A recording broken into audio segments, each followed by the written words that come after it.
8h30. Bretagne 5, l'invité du 7-9.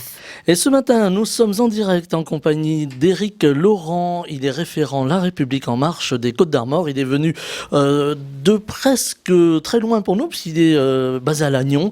Bonjour, merci d'avoir fait la route pour être avec nous en direct ce matin. Bonjour Stéphane Hamon, merci de me recevoir.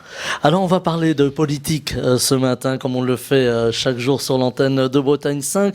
Et je le disais en commençant, vous êtes référent La République En Marche des Côtes-d'Armor. Donc on va parler d'Emmanuel Macron. Une question, est-il le candidat naturel ? Il est le candidat que nous appelons de nos voeux, mais il lui appartient de se décider et de se déclarer s'il le décide au moment opportun. Mais aujourd'hui, pour La République En Marche, il est notre candidat que nous appelons de nos voeux. On voit quand même fleurir beaucoup de comités de soutien à Emmanuel Macron. Allez, il faut rempiler pour 5 ans. Est-ce que dans ce paysage politique qui est très morcelé, je parlais du candidat naturel, mais est-ce que Emmanuel Macron peut faire office un peu de bouée de sauvetage, parce qu'on a l'impression que la droite est un peu à la peine, la gauche a beaucoup de mal à décoller, et puis on voit poindre les extrêmes. Alors, quand Emmanuel Macron a fondé En Marche en 2016 et qu'il l'a amené dans la démarche qu'il avait lancée de dépassement, de faire de la politique autrement et de faire de la politique avec les marcheurs, puisqu'il faut remonter un peu le fil de l'histoire pour comprendre comment ça s'est passé. En Marche, c'est vraiment une manière de ramener les citoyens à faire de la politique, mais de la politique autrement. Effectivement, vous citez des clivages gauche-droite qui sont très compliqués aujourd'hui, un espace politique qui est assez morcelé avec des extrêmes dont les voix nous font mal quand on les écoute, et il y a même certains propos que l'on ne voudrait pas entendre. Emmanuel Macron, la majorité qui le soutient, et La République En Marche bien sûr, mais nous sommes dans une démarche de dépassement, c'est-à-dire, si je prends un exemple, il y a quelques mois, c'était les élections régionales. En Bretagne, nous avons porté une liste de dépassement. Nous, la Bretagne, j'étais personnellement candidat sur cette liste pour les Côtes-d'Armor, et nous avions du centre droit, du centre gauche, des gens de la société civile, avec un certain nombre de partenaires politiques de la majorité présidentielle. Et c'est ça qui nous importe. Cette majorité présidentielle qui est constituée autour d'Emmanuel Macron et du gouvernement, c'est une majorité de dépassement. Et donc, je vous le disais il y a quelques instants, oui, nous appelons de nos voeux à la candidature d'Emmanuel Macron, parce que quand nous regardons et quand j'observe ce qui se dit de la part de certains candidats, ils ne parlent pas de la France. Ils ont des thématiques sur lesquelles ils sont en permanence, mais ils ne parlent pas des sujets qui vont intéresser les Françaises et les Français au moment de mettre un bulletin dans l'urne l'année prochaine. Alors justement, ces sujets aujourd'hui, Éric Laurent, ils sont nombreux. On pourrait parler de précarité, on parle aussi beaucoup de précarité énergétique. Dans une autre vie, je crois que vous avez présidé également aux destinées d'Enedis. Donc si on parle des Français qui ont du mal à payer leur électricité aujourd'hui, ça vous parle ? Alors l'énergie, c'est un secteur important. L'énergie, c'est dans l'écologie, dans la transition écologique. Et là aussi, nous portons, et le gouvernement porte, un projet de transformation écologique. Alors souvent, l'énergie, on la ramène à l'électricité, et puis, on pourrait en parler un peu plus tard, mais on la ramène aussi à l'électricité d'origine nucléaire. Il faut quand même savoir qu'aujourd'hui, l'électricité, c'est 25% de la consommation énergétique de la France. La très grande majorité de la consommation énergétique, c'est du pétrole, du gaz, et donc ce sont des matières premières fossiles qui émettent du CO2, des gaz à effet de serre. Et tout l'objet de la transition écologique, ça va être de supprimer d'ici 2050 ces énergies fossiles pour les remplacer par une partie importante d'électricité, et ça rentre dans le débat. Vous parliez de précarité. Précarité énergétique. Dans l'envolée des prix des carburants et de l'énergie en ce moment, il y a une mesure forte qui est prise par le gouvernement, c'est la prime inflation énergie qui va être délivrée à des millions de foyers. D'ici janvier-février, chaque foyer éligible touchera une somme de 100 € qui sera directement envoyée à son domicile. Mais au-delà de ça, le gouvernement a travaillé. Remontons un petit peu en arrière. La Convention citoyenne pour le climat, qui a eu lieu pendant des mois, des Français tirés au sort ont participé à cette convention avec, à la fin, présenté au président et au gouvernement, près de 150 mesures proposées. 146 de ces mesures ont été retenues, et parmi celles-ci, un certain nombre ont été prises dans la loi climat et résilience du mois d'août dernier. Et moi, je voudrais citer une mesure parmi toutes celles qui peuvent être prises. Il y en a autour de l'artificialisation des sols, limiter l'empreinte, plus de développement de centres commerciaux sur de l'artificialisation de sols, par exemple. Mais il y a une mesure qui nous paraît essentielle et qui est vraiment une mesure forte, qui pèse sur les foyers. C'est la fin de la mise en location des logements classés passoires thermiques en 2028. Et puis, un petit peu plus tard, en 2034, une autre partie de ces types de logements les plus énergivores. Ce qui veut dire que d'ici quelques années, les propriétaires de ces logements, s'ils souhaitent les louer, il va falloir qu'ils fassent des travaux. Il va falloir qu'ils fassent des travaux de rénovation, d'isolation. Et ça, c'est bon pour l'environnement et c'est bon pour le porte-monnaie, c'est bon pour le pouvoir d'achat. Parce que souvent, ces passoires énergétiques concernent les publics les plus précaires. Mais bien sûr, on le sait. Quand vous cherchez un logement en mise en location, vous avez un panel de... C'est parfois un peu difficile même de trouver un logement. Il y a des zones très tendues, même sur notre territoire. C'est très difficile de trouver des logements. Et puis, il reste certains logements qui ne sont pas loués spontanément. Et voilà, quand on les trouve, ça colle au prix. C'est le budget que je peux mettre. Mais en contrepartie, quand on s'aperçoit de ce qu'il y a à l'intérieur, quel que soit le type de chauffage, c'est des déperditions thermiques, des combles qui ne sont pas isolés, des fenêtres en bois qui font des... Bon, enfin bref, des trucs qui, non seulement, en termes d'énergie et donc de confort de vie et de prix, c'est pénalisant pour l'utilisateur, mais c'est des problèmes d'hygiène, c'est des problèmes, je le disais, de confort de vie. Et ça n'est pas acceptable. Donc la loi climat et résilience d'août 2021 mettra fin progressivement à ces passoires thermiques. Dans l'encours, si je prends l'exemple des Côtes d'Armor, vous avez cette année près de 8000 dossiers qui ont été incrémentés pour ma prime rénove. C'est-à-dire, je rénove mon appartement, je rénove la maison, le pavillon pour de l'isolation, pour un mode de chauffage en transformation. Et c'est 100 millions d'euros de travaux qui sont accompagnés par une prime de l'État pour la rénovation. Donc le particulier éligible, et là encore il y a une gradation dans l'éligibilité en fonction des revenus du ménage. Voilà, près de 8000 logements qui vont être rénovés cette année dans les Côtes d'Armor pour un budget moyen de à peu près 13 000 euros par foyer, avec une prime de plusieurs milliers d'euros pour accompagner. C'est un effet de levier, et ça, c'est directement sur le pouvoir d'achat, parce qu'au bout, votre facture énergétique, elle va réduire. Alors, il y a ces mesures qui sont volontaristes, mais on entend quand même, par exemple, les Verts qui disent « oui, on n'a pas été assez loin, on n'a pas fait encore assez ». Alors, qu'est-ce qu'il aurait fallu faire de plus ? Je ne sais pas ce qu'il aurait fallu faire de plus, mais quand je vous disais la Convention citoyenne, 149 mesures, 146 qui ont été retenues, c'est vrai qu'il y a parfois, pour ne pas les citer, Europe Écologie Les Verts, mais ils sont assez radicaux sur les mesures. C'est-à-dire il faut tout de suite.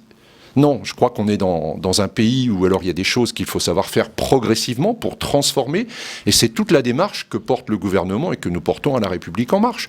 C'est-à-dire, on ne peut pas tout faire tout de suite, mais les exemples que je vous cite, c'est des exemples qui, dans la durée, vont supprimer, ce que je disais il y a un instant, les passoires thermiques. Et ça, c'est quand même un sujet qui occupe tout le monde. Mais on ne va pas les traiter dans la demi-heure, les passoires thermiques. Il va falloir plusieurs années, ne serait-ce que pour que les artisans puissent étaler dans la durée les chantiers à mener. Vous pouvez passer commande à un artisan, aujourd'hui en Bretagne. On parlera de l'emploi peut-être tout à l'heure, mais voilà, les artisans, ils ont un problème de carnet de commandes. Il n'est pas vide, il est plein. Et avec aussi des problèmes d'approvisionnement aujourd'hui. Des problèmes d'approvisionnement, on le voit dans la construction, on le voit dans l'automobile. La construction, c'est le bois. Il n'y a plus de bois. Dans des pays, en Chine ou autres, qui achètent en amont beaucoup de bois. Il y a du bois français, mais c'est très difficile. Les prix montent. Et comme une grande partie des produits nécessaires à la construction nécessitent de l'énergie pour les préparer, les fabriquer, eh bien l'énergie augmente et le prix augmente. Et puis dans l'automobile, vous avez vu les composants électroniques qui manquent et comment les constructeurs européens, français, font pour essayer de sortir des véhicules avec des carnets de commandes qui s'étalent dans le temps. Eh bien là, il y a aussi, on débouche sur quelque chose qui est important, qui est la réindustrialisation de notre pays. Remettre dans notre pays des fabrications qui permettent de maîtriser les à-coups qu'on a connus avec la crise Covid. Alors justement, la réindustrialisation, c'est le grand mot aujourd'hui. On a beaucoup désindustrialisé, c'est dur à dire et c'est peut-être pas un très, très joli mot, mais c'est le cas. Et on a aussi beaucoup confié la fabrication des produits français à une main-d'œuvre étrangère en délocalisant. Oui. Donc aujourd'hui, on a une forme de relocalisation. Est-ce qu'il va falloir accélérer justement cette relocalisation ? Alors, le gouvernement s'est préoccupé de ces sujets depuis 2017 qu'Emmanuel Macron est président de la République et sur les 2 gouvernements successifs, celui d'Édouard Philippe, qui a fait un boulot formidable, et puis celui de Jean Castex, qui fait un boulot formidable. France Relance, 100 milliards d'euros pour la relance, dans le cadre d'un plan de relance européen de 750 milliards, et il faut rendre à Emmanuel Macron ce qu'il a fait pour ce plan de relance, parce que mettre d'accord l'Europe sur un plan de relance de 750 milliards d'euros, il y a mis beaucoup d'énergie. Et d'ailleurs, on pourra peut-être parler d'Europe dans quelques instants, Emmanuel Macron sera à la tête de l'Europe à partir du 1er janvier.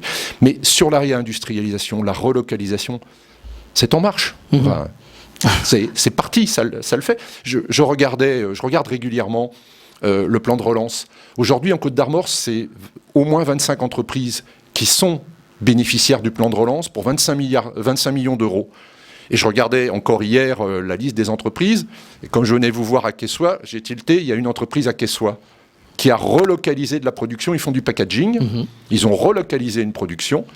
Il y a une autre entreprise à Lamballe qui fabrique des véhicules blindés, il y a Nokia à Lannion, bref, il y a 25 entreprises dans le plan de relance. Alors pour certaines, c'est de l'adaptation du parc de machines de production, nouvelles lignes de production par exemple, et puis d'autres c'est de la relocalisation, et il faut que nous travaillions à ce sujet-là, que les emplois industriels, aujourd'hui on en a plus de créés que qui disparaissent, donc on a inversé la tendance, il faut multiplier ça, parce que produire chez soi, ça a des bénéfices, on va maîtriser la production, mais aussi quand on regarde le coût complet d'un produit et le coût écologique d'un produit, si on le fabrique à l'autre bout du monde, qu'on le rapatrie, qu'on le transporte, il faut mesurer dans sa globalité. Et aujourd'hui, la relance en France, c'est quelque chose d'effectif, 100 milliards d'euros, dont 30 milliards consacrés à la transition, à la relance écologique. Voilà, donc quelque chose qui est meilleur pour la planète et meilleur pour l'emploi. Voilà, je vous tends la perche, on avait dit qu'on parlerait d'emploi et on va en parler de cet emploi parce que la relocalisation, évidemment, ça crée de l'emploi. Et pourtant, aujourd'hui, on entend les professionnels qui se plaignent en disant il y a beaucoup d'emplois. On entendait Elisabeth Borne sur une autre antenne s'exprimer hier, dire voilà, il y a plus de 300 000 emplois qui ne sont pas pourvus durablement. C'est vrai. Alors, moi qui encore, il y a quelques mois, sillonnais la Bretagne, on en parlait tout à l'heure en aparté, ça fait des mois et des années qu'on voit le long des routes des calicots. Vous ne pouvez pas louper une entreprise qui recherche dans le domaine artisanal ou dans le domaine de production technique. Il y a un tas d'emplois, on estime à plus de 300 000 aujourd'hui les emplois non pourvus, alors dans tous les secteurs d'activité. Et c'est un vrai challenge que de mettre en face de ces emplois à pourvoir une personne compétente et qualifiée. Donc on a un challenge sur la formation professionnelle. Le gouvernement a agi aussi depuis 2017. Aujourd'hui, chaque salarié a 500 € sur son compte formation professionnelle tous les ans. Mais il faut aller encore plus vite dans le domaine de la formation et puis former des gens qui aujourd'hui ne sont pas compétents sur un emploi mais qui seraient attirés ou qui seraient prêts à y aller, leur faire découvrir et les former. Et puis, il y a une composante qui est essentielle aussi dans la démarche permettant de mener des personnes vers l'emploi. Si on regarde le public jeune, on est cette année à 550 000 contrats d'apprentissage en France. On est à plus de 7 000 dans les Côtes-d'Armor en 2021. On était à 4 500 en 2020. Une augmentation de 40%. Avec d'un côté... sur les apprentis, une prime à l'entreprise qui recrute un apprenti parce que pour l'entreprise c'est un investissement aussi, mais de l'autre côté 3 millions de jeunes qui ont trouvé des emplois accompagnés par la prime à l'embauche. Donc voilà, il y a des démarches, il y a des solutions qui sont en route. Néanmoins, il reste aujourd'hui de manière mesurée, estimée, plus de 300 000 emplois non pourvus immédiatement, qui pourraient trouver tout de suite quelqu'un à mettre en face Et c'est un vrai problème, et ce sujet-là, on l'a bien sûr en Bretagne, comme on peut le constater régulièrement dans les échanges que l'on a, ou en se promenant un peu le long des routes. Alors Éric Laurent, il y a aussi la crise qui est passée par là. J'entends la crise sanitaire, le Covid. On n'en est pas sorti, une nouvelle vague arrive, nous dit-on. Il va falloir rester vigilant. Mais elle a eu aussi un effet sur l'emploi. Beaucoup de gens se sont retrouvés confinés, puis ont décidé de changer de vie. Et puis on a eu aussi ces emplois, ces premiers de cordée, hein, le président de la République les avait nommés ainsi. On a beaucoup d'emplois qui n'ont pas connu d'essor, tout simplement parce que les gens ont décidé de changer. On pense aux emplois, par exemple, du social, on pense également aux infirmières, on pense aux médecins. Beaucoup de gens ont claqué la porte pour changer de vie. Est-ce qu'aujourd'hui, c'est aussi un paramètre à prendre en compte ? C'est un paramètre de transformation. En tout cas, vous citiez certains emplois de premier de cordée, puis dans le domaine médical, certains ont choisi de quitter. Mais il y a aussi toute l'hôtellerie, la restauration qui a été particulièrement impactée par la crise Covid. Je rappelle, mais je pense que tout le monde l'a en mémoire, que ça fait bientôt 2 ans qu'on est dans cette crise, mars 2021, et encore, c'était le premier confinement, on voyait venir quelque chose. Et puis, la 4e vague à laquelle on a échappé cette année, pardon. Mais c'est ensemble qu'on a gagné la bataille contre le Covid. Moi, il y a quelques chiffres qui sont importants sur ce sujet-là. Aujourd'hui, il y a 75% de nos concitoyens en France qui sont vaccinés. L'effort vaccinal, il a été lancé par le gouvernement en lien avec l'Union européenne. On ne s'est pas battu en Europe pour acheter les vaccins, on les a achetés ensemble. 2 milliards de vaccins fabriqués en Europe, 100 millions de vaccins qui ont été injectés sur l'ensemble de nos concitoyens, dont une grande majorité s'est faite en 10 mois quasiment, puisqu'en début d'année, on n'avait pas le vaccin, et quand il est arrivé progressivement, eh bien, le gouvernement avait prévu des points de passage à 10 millions, 20 millions, 30 millions, ça a été tenu. Un challenge extraordinaire sur lequel il faut remercier tous les soignants, les sapeurs-pompiers, les collectivités, toutes celles et ceux qui y ont contribué, et bien entendu les entreprises et la logistique qui fabriquent et transportent le vaccin. Alors c'est ensemble qu'on a gagné cette bataille, et je disais 75% de nos concitoyens en France, et près de 83% dans les Côtes-d'Armor. On a l'ouest de la France qui est beaucoup mieux vacciné. Et pourtant, il y avait des réticences. On a entendu les anti-vax. Il y a eu une vague de protestations. Il y a eu des manifestations, il y a des réticences, il y a encore quelques manifestations. Oui. Mais majoritairement, nos concitoyens, nous sommes fait vacciner. Et je rappelle que lors de l'allocution du président de la République le 12 juillet, dans les minutes qui ont suivi, dans les heures et les jours qui ont suivi, c'est 1 million de rendez-vous pour la vaccination qui ont été pris. Alors, voilà, ça a fonctionné. Par contre, ce qu'on regarde sur l'Est de l'Europe, sur l'Est de la France, il y a des préoccupations aujourd'hui, c'est qu'on voit arriver une 5e vague, et une 5e vague sur des pays qui sont frontaliers. L'Allemagne, la Belgique, l'Autriche, qui prennent des mesures très particulières. Oui, l'Autriche, ce matin, a décidé de confiner les non-vaccinés. Voilà. Donc, ensemble, soyons solidaires et continuons. Le président de la République l'a dit la semaine passée lors de son allocution, on va ouvrir aux 50-64 ans l'accès à la 3e dose de vaccin, parce qu'on sait que le vaccin, progressivement, sa capacité à protéger notre personne, elle diminue progressivement. Donc la 3e dose, on le sait depuis longtemps, elle sera utile. Mais elle est ouverte aux 50-64 ans, et puis le président l'a rappelé, la très grande majorité des personnes qu'on trouve dans les soins intensifs sont des personnes non vaccinées. Si vous êtes non vacciné, vous avez 11 chances de plus, si on peut appeler ça une chance, de développer un Covid grave qu'une personne vaccinée. Donc ensemble, nous avons pour le moment gagné cette bataille, et je reconnais que toutes celles et ceux qui ont bossé pour qu'on y arrive, moi je leur donne un coup de chapeau. On voit les vaccinodromes, on voit les médecins de ville qui ont contribué. Moi je connais des médecins de ville qui allaient une fois par semaine dans des vaccinodromes. Ils se sont organisés, tout le monde s'est organisé. Et notre économie, elle a tenu. Voilà, justement, l'économie a tenu. On avait prédit un effondrement, et pourtant l'économie a tenu, mais on reste quand même sur un seuil allez, j'allais presque dire de précarité là aussi, parce qu'il ne faudrait pas que cette nouvelle vague casse la dynamique. Alors l'économie, elle a tenu avec ce qu'on a appelé, ce que Emmanuel Macron a appelé le « quoi qu'il en coûte ». Ça lui a été reproché d'ailleurs. Ça lui a été, oui.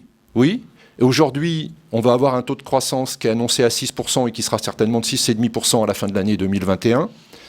On est revenu à un chiffre de chômage d'il y a 15 ans. On sera à moins de 8% au niveau national à la fin de l'année, et on est inférieur, on sera vers les 7,5% en Bretagne. On a un taux de chômage qui est plus bas que la moyenne nationale. Mais le quoi qu'il en coûte, c'est 13 millions de salariés qui ont bénéficié du chômage partiel. En Côte d'Armor, c'est 30% des salariés. C'est 14 000 entreprises. J'aime bien les chiffres locaux, puisqu'on on parle des Côtes d'Armor aussi. C'est 14 000 entreprises qui ont aidé par le plan de soutien, par les crédits qui ont été apportés, donc les aides qui ont été apportées. Donc ça, c'est formidable, et ça a permis, oui, ça a permis que notre économie ne soit pas déstabilisée, que nos capacités à travailler, à produire, à relancer l'économie ne soient pas cassées, et quand les salariés sont revenus dans les entreprises, on a remis en route les entreprises. Donc c'est plutôt quelque chose de très bénéfique, je le redis, des chiffres de chômage qui sont au plus bas depuis 15 ans, et un taux de croissance de 6 ou 6,5%. Je pense qu'il y a quelques mois, personne n'y aurait cru. Donc il faut mettre ça au crédit du gouvernement et de toutes celles et ceux qui ont fait les efforts, bien sûr. Alors vous disiez tout à l'heure, Éric Laurent, que le président de la République allait prendre la présidence de l'Union européenne. Ça va se passer très vite, au mois de janvier, dans un contexte un peu particulier, puisque les élections, en tout cas l'élection présidentielle a lieu en avril, et puis après on aura les législatives. Effectivement, alors, être à la tête de l'Union européenne pour un président ou un chef de gouvernement, ça arrive une fois tous les 13 ans et demi. 27 pays, ça dure 6 mois. Il se trouve que, conjonction des planètes, Emmanuel Macron va être le président en titre de l'Union européenne pendant 6 mois, dans une période où, je le redis, nous appelons de nos voeux sa candidature, mais il lui appartient de se prononcer. Il y aura l'élection présidentielle et les élections législatives. Donc il y a un certain nombre de sujets qui, de toute façon, seront portés au niveau de l'Europe dans cette période-là. Et simplement, ce que je disais il y a quelques instants, Emmanuel Macron a fait un travail formidable pendant tout ce quinquennat au niveau de l'Europe. On a vu les relations qu'il a tissées avec Angela Merkel, qui quitte le bateau en ce moment après, je crois, 15 ans à la tête... 16 ans, je crois. Ou 16 ans à la tête de la... Merci de corriger. Mais 16 ans, c'est une longévité extraordinaire. Et pendant ces presque 5 ans avec Emmanuel Macron, le couple franco-allemand a plutôt bien fonctionné, même si à un moment, il y a eu des positions qui étaient divergentes. Le plan de relance, c'était pas acquis, les 750 milliards avec les Allemands. Et Emmanuel Macron a su trouver les leviers pour fédérer l'Europe autour de ce plan qui bénéficie à un certain nombre de pays qui avaient été particulièrement marqués par la crise Covid. Et ça, c'est quand même de la solidarité, et c'est du ensemble. Ensemble en France, mais ensemble en Europe aussi, qu'on réalise ce qu'on peut faire. Alors, il y a de grands sujets. Alors, on n'aura pas le temps, allez, en 4 minutes qui nous restent, de tous les balayer, mais aujourd'hui, on voit cette crise migratoire aux portes de l'Europe, en Pologne, ces tensions. Est-ce que, justement, l'immigration, on en parle beaucoup aujourd'hui, est-ce que c'est un sujet important dont il va falloir s'emparer très vite ? Ce qui se passe à la frontière polonaise est assez particulier. Je crois que, avec toute la compassion qu'on peut avoir pour les personnes qui sont prises dans cet étau, on sait le jeu que joue la Biélorussie. Voilà, moi je ne suis pas un politique marqué en géopolitique ou autre, mais quand on observe ce qui se passe, la manière dont la Biélorussie... Voilà, donc je laisse... on laisse le gouvernement et l'Europe travailler sur ce sujet-là. La crise migratoire, elle est moins importante qu'elle n'a été il y a quelques années. On sait très bien pourquoi l'Irak, l'Irak, la Syrie, la guerre qui a affecté ces zones-là, et puis les problèmes qu'il peut y avoir dans certains territoires en Afrique. Mais l'Europe doit trouver la juste posture. Et l'Europe, elle a une police européenne qui s'appelle Frontex. Voilà, il y a des choses qui sont en place. Simplement, la prochaine campagne électorale ne peut pas se réduire à la thématique de l'immigration. Alors, je parlais des sujets, on parlait parle du pouvoir d'achat, on parle de la transition écologique. C'est ça les sujets du quotidien qui préoccupent nos concitoyens. Alors, j'allais y venir en disant, on voit que les partis, alors on va prononcer son nom, Monsieur Zemmour, qui s'empare de cette immigration, de l'islamisation, hein, ce sont ces termes, qui n'est pas encore candidat au moment où nous parlons ce matin. Est-ce que justement c'est quelque chose d'un peu inattendu à vos yeux, vous qui observez la politique? Bon, j'observe ce phénomène comme d'autres Français, phénomène qui est quand même dérangeant sur les propos qui sont tenus, encore des propos hier. Voilà, moi j'ai pas de commentaire à faire particulier sur un candidat putatif, déclaré ou non déclaré, je sais pas. Mais en tout cas, ce que je souhaite vivement, c'est que nous ayons l'année prochaine un candidat qui s'appelle Emmanuel Macron, mais ça lui appartient, la décision lui appartient, pour 50 plus. Voilà, c'est un peu l'objet. Aujourd'hui, ce que nous faisons, La République En Marche, avec les jeunes, avec Macron, et ce qu'on fait aussi avec nos partenaires de la majorité, c'est de porter le bilan. Et le bilan, il est important. De nombreuses réalisations ont été faites. On a parlé du pouvoir d'achat, parlé de transition écologique, l'arrêt de Notre-Dame-des-Landes, la décision, elle a été prise. À un moment, il fallait arrêter avec ce sujet qui était un véritable serpent de mer qui n'en sortait pas. La transition écologique, elle est en marche. On a multiplié par 3 l'éolien terrestre, par 5 le photovoltaïque pendant ce quinquennat. Mais ça n'est qu'une trajectoire, il va falloir poursuivre. La neutralité carbone, elle est en 2050. Et là, ça impacte. Quand on regarde transition écologique, ça impacte nos déplacements du quotidien. On parlait de l'habitat tout à l'heure, des passoires thermiques ou autres. Voilà, il y a des sujets qui sont quand même les sujets qui mobilisent les Français. Et sur le pouvoir d'achat, on en parle beaucoup en ce moment, 24 milliards qui ont été restitués aux Français en pouvoir d'achat. Juste un dernier exemple, entre 2017 et 2022, la suppression de la taxe d'habitation, c'est 230 000 foyers en Côte-d'Armor. Aujourd'hui, 80% ne la payent plus, 20% c'est décroissant. Et ce sera 1 800 € restitués à chaque foyer en moyenne sur la durée de ce quinquennat. Un dernier mot, je le disais tout à l'heure, vous avez présidé aux destinées d'Enedis, Éric Laurent, il reste 2 petites minutes. Le président de la République a jeté un pavé dans la mare en disant il va falloir construire des réacteurs nucléaires. Et là, on a senti tout de suite que ça s'est tendu. Oui, il y a des réactions très, très brutales, mais il faut regarder les choses de manière pragmatique. Je le disais tout à l'heure, 64% de l'énergie consommée, elle est d'origine fossile aujourd'hui en France. L'électricité à 75% nucléaire ne représente que 25% de la consommation d'énergie finale. En 2050, il n'y aura plus d'énergie fossile. Le besoin en électricité va augmenter largement. Largement. Aujourd'hui, pour donner juste un chiffre, on est à peu près à 450 TWh d'électricité. Il y a un scénario médian qui est à 650 TWh, dont 100 pour le transport, quand on va électrifier tous les transports, en 2050. Comment on y arrive ? RTE, Réseau de transport et électricité, a animé une quarantaine de réunions avec une centaine de participants ONG sur des scénarios du futur. Eh bien, il existe un scénario tout renouvelable, sur lequel, pour y arriver, il faudrait être le meilleur des États européens en termes de développement des énergies renouvelables. Il faudrait aller plus vite que tous les autres, ce qu'on ne sait pas faire aujourd'hui. Il y a un scénario médian, et puis avec des scénarios intermédiaires avec une part de nucléaire. Un scénario médian à 50% de nucléaire en 2050. Et ce scénario nécessite de la construction de renouvellement de centrales nucléaires, mais aussi de poursuivre d'une manière très dynamique la construction de photovoltaïques et d'éoliens en mer. Et je vous rappelle qu'aujourd'hui, on n'a toujours aucune éolienne en mer qui tourne. Voilà, avec en tout cas une lutte en baie de Saint-Brieuc contre ces éoliennes. Contre ces éoliennes, mais c'est le premier parc, il y en a un à Fécamp. Et voilà, et les solutions, il faut les trouver, mais les solutions, peut-être que c'est 50% de nucléaire, 50% de renouvelable, mais ce sera beaucoup plus d'électricité qu'aujourd'hui, donc on a besoin de toutes les énergies. Eh bien, c'est là-dessus que l'on va se quitter. Éric Laurent, je rappelle que vous êtes référent La République En Marche des Côtes-d'Armor et vous êtes venu jusqu'à nous au micro de la matinale en direct ce matin. Je vous en remercie. Merci Stéphane Hamon et bonne journée à tous les auditeurs. Et très belle journée à vous également. Bretagne 5 matin, Stéphane Hamon.